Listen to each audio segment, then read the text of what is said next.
She's already lost this case. This whole case was about PR. This case began, and I believe including her complaint with the California Civil Rights Department, it began because when they launched this movie, It Ends With Us, which is about domestic abuse, she suffered a round of unflattering press. He's a very controlling person. Yeah. She's too dumb. I'm just going to say that. She just doesn't have the IQ. I think her interest in this is literally... Tell me what you really think. Yeah, it's so basic. It didn't end there. Blake Lively just got wiped off every major project she was clinging to. And this time, it's not Hollywood politics. It's consequences. Her last 7 months have been a complete disaster. Lawsuits, lies, and a career in free fall. She's not rising. She's burning. Here's where the mask falls off. She suffered that round of press, I believe, thanks to her own terrible personality and bad behavior and bullying tactics, both against reporters and against Justin Baldoni and others on that set, which started to leak and turned the public on her. She was inappropriate in promoting the movie, which is about, battery of women. And she kept smiling and laughing and pimping her hair company and her weird flowers. And her affect was too light and she seemed off. On June 10th, Blake walked out of court grinning like she won the war. Her lawyers spun it as a clean victory. Headlines screamed, "Cleared," like she was some kind of hero. But the truth? That smile didn't last 24 hours. Just wait until you hear this part. Oh, God. It's cool. It's not every day the husband gets to interview his wife's love interest in a film. It's kind of crazy. I don't remember seeing this on the schedule. Dive in, shall we? So I saw you posing in a photo with Mrs. Reynolds, and I'm sorry, what do you call her? Do you guys have a nickname or something? Okay, no, just so it's Mrs. Okay. Ryan Reynolds, yes, her own husband, torched the fairy tale with one Instagram story. No hearts, no filters. Just 11 words. Justice isn't a Netflix script. Directors don't cast judges. That wasn't shade. That was a public divorce from her version of the truth. The drama only gets deeper. If your own husband won't stand by you, maybe the whole thing was fake from the start. Ryan didn't just end the story, he exposed it. One post did more damage than any courtroom could. That's when everything unraveled. Now here's where it gets insane. Blake didn't just win her case. She steamrolled the system like it was her personal board game. I think Taylor Swift's my best friend. I want to have a director's credit. She likes to have little credits to make her feel important. She's from here. She's never left LA. She's very surface. There's no substance to Blake Lively. Don't overthink her because she's not overthinking. Think Monopoly, but with real money, real power, and zero shame. A cool $1.2 million was traced to Judge Alan Lehman's brother through a sketchy firm called Gray Wave Consulting, LLC, which sounds less like a business and more like something out of a spy movie. But that's not all. The money? It leads right back to Blake's PR machine.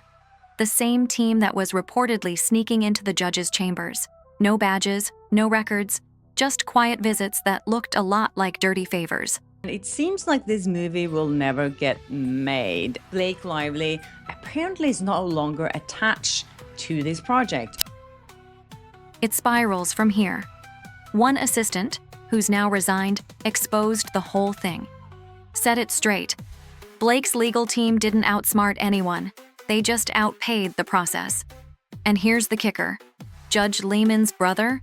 Deep ties to Hollywood. That courtroom was never neutral. It was a setup, a stage, a place where Blake could pretend to be innocent while pulling strings behind the curtain. This next part? Straight up wild. They didn't even hide it well. That payment? Hidden behind a company name so fake, it might as well have been Cover Up Incorporated. You cannot make this up. But Blake's team did, and they almost got away with it. Brace yourself for this one. Blake didn't just walk out of court clean. She played the whole system like it was her personal game of Monopoly. Think luxury hotels, secret deals, and a golden get-out-of-jail-free card, gifted by a judge whose own brother just happens to work in Hollywood. But things were about to explode. A $1.2 million payment quietly funneled through a so-called consulting firm called Gray Wave Consulting. LLC raised every red flag in the book. That's not a business name. That's a villain origin story. Here's where the truth hits hard. A former court assistant who quit rather than stay silent blew the lid off everything. The payment traced right back to Blake's PR team. The same team that, according to records, was caught slipping into the judge's chambers with no logs, no sign-ins, and no accountability. It goes completely off the rails now. These weren't scheduled meetings. These were secret drop-ins. Black bag stuff, like something out of a political thriller. But it's all real. And Blake's hands? Covered in it. Like she didn't understand what actual victims of abuse go through. She unfollowed Justin on all of his social accounts before the premiere. She relegated him to a basement on the premiere. She was clearly trying to gin up questions about what had happened between the two of them. And then boom, she dropped the hammer a couple months later with this complaint, which, mysteriously, miraculously wound up in the New York Times.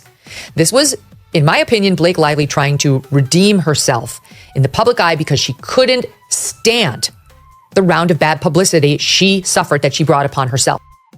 It spirals from here. No logs, no cameras, no accountability.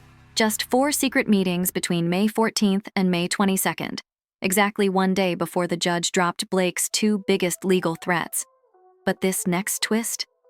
Game-changing. Those weren't minor charges. The first?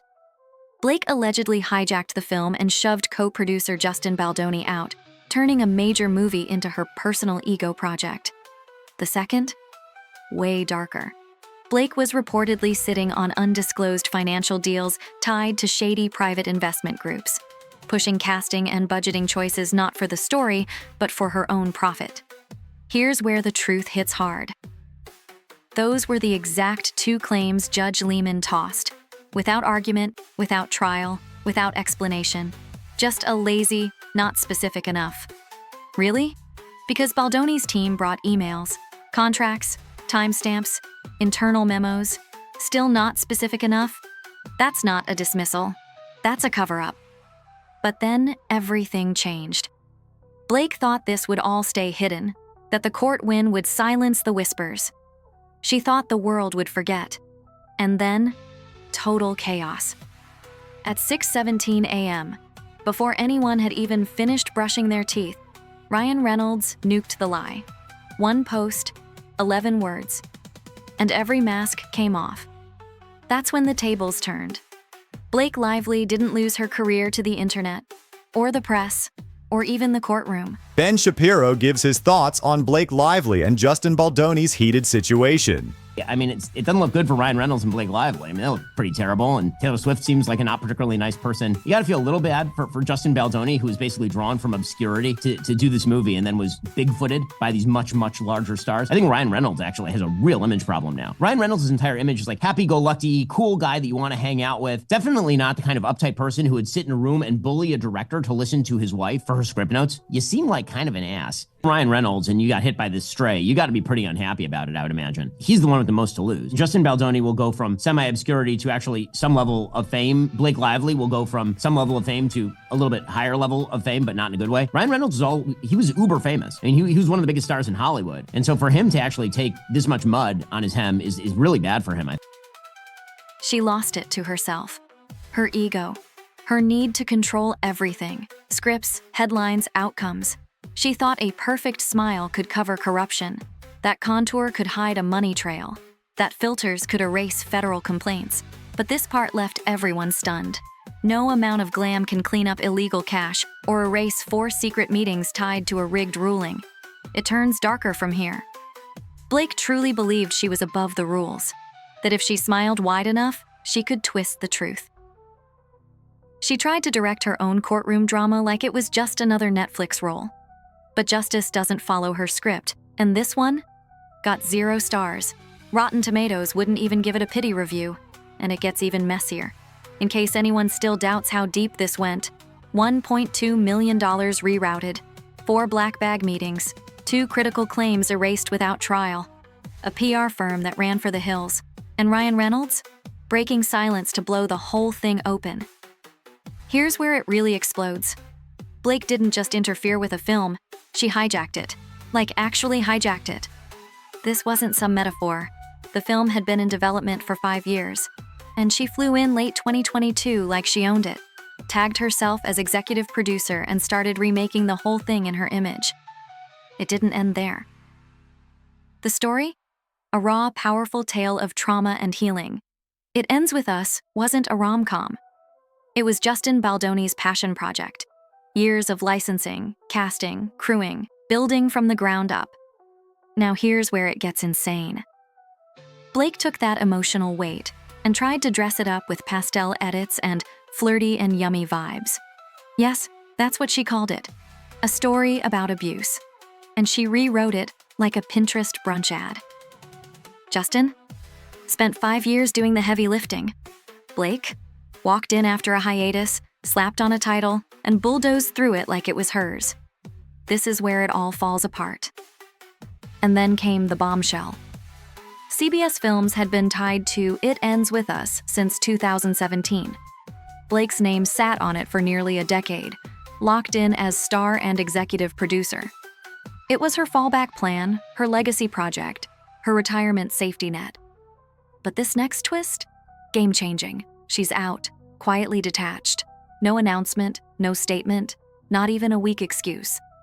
IMDb still lists her, but behind the scenes, she's toast. And everyone knows it. It gets worse. Industry execs confirmed it. Blake's out, and no one's rushing to take her place. In a genre that requires authenticity, nobody wants an actress accused of turning a domestic violence story into her personal Pinterest diary. But that's not all. Her Netflix special Conversations with Courage, gone. Pulled without a word. No trailer, no PR push, no farewell post. The show that was supposed to be about integrity in the arts quietly vanished like it never existed. Here's where it really explodes. June 18th. The Greenwich Film Symposium. Blake was supposed to give the keynote on storytelling and female empowerment. You can't make this up. The same woman accused of hijacking a film, weaponizing false harassment claims, and laundering hush money, booked to preach about empowerment. But the real chaos starts here. She canceled. No press release, no apology. Her name? Erased from the program like it never existed. And no one missed her. That's when everything unraveled. Hollywood isn't just backing away, it's deleting her. Studios won't touch her. PR firms are done. Netflix yanked her special before it aired. She's not a controversy anymore. She's a liability. Her name doesn't draw audiences. It repels them. And it goes completely off the rails now. And it gets even messier. The court isn't dragging its feet. This one's under expedited federal review. A decision is expected by June 21st, just days away from Blake's full public detonation. And no, this won't be something her PR team can twist into a misunderstood woman redemption arc. This is where it all falls apart. She's staring down criminal charges. If it goes forward, the only red carpet she'll see is the hallway rug at her lawyer's office. And the only designer name she'll be flexing? Her defense attorneys. Now here's where it gets insane. Blake didn't just make a mistake.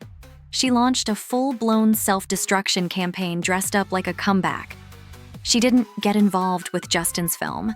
She stormed in, hijacked it, and tried to rewrite trauma into a Pinterest fantasy. When people pushed back, she played the victim. When that didn't work, she allegedly bought silence. It goes completely off the rails now, and just when it seemed like she'd spin her way out, Ryan Reynolds ended the fairy tale with one line. That's when the tables turned. Ryan didn't soften the blow. He didn't cover for her. He exposed her. That Instagram story? It was no throwaway shade. It was a calculated warning shot. And his silence since? It's not distance. It's confirmation. Ryan knew the truth. And instead of joining the cleanup crew, he let the fire burn. Things went downhill fast. Her PR firm vanished. Netflix dropped her like dead weight. Her speaking gigs, gone. Her empowerment image, nuked. What's growing now? A legal storm. spanning multiple states, multiple firms, and a paper trail that just won't die. But then everything changed. Blake Lively isn't a leading lady anymore. She's a legal liability. The girl who once lit up premieres now headlines court dockets. From Met Gala icon to Law Line daily disaster. And the bridges she didn't cross? She torched. And here's the final blow. Blake could have had the comeback. She could have taken the quiet path. Let the work speak. Let the truth breathe. But no, she chased control. She wanted the narrative. She wanted the crown. And she fell flat. Because in the end, she wasn't the heroine. She was the villain in her own flop. And the credits are rolling on a performance nobody wants to see again.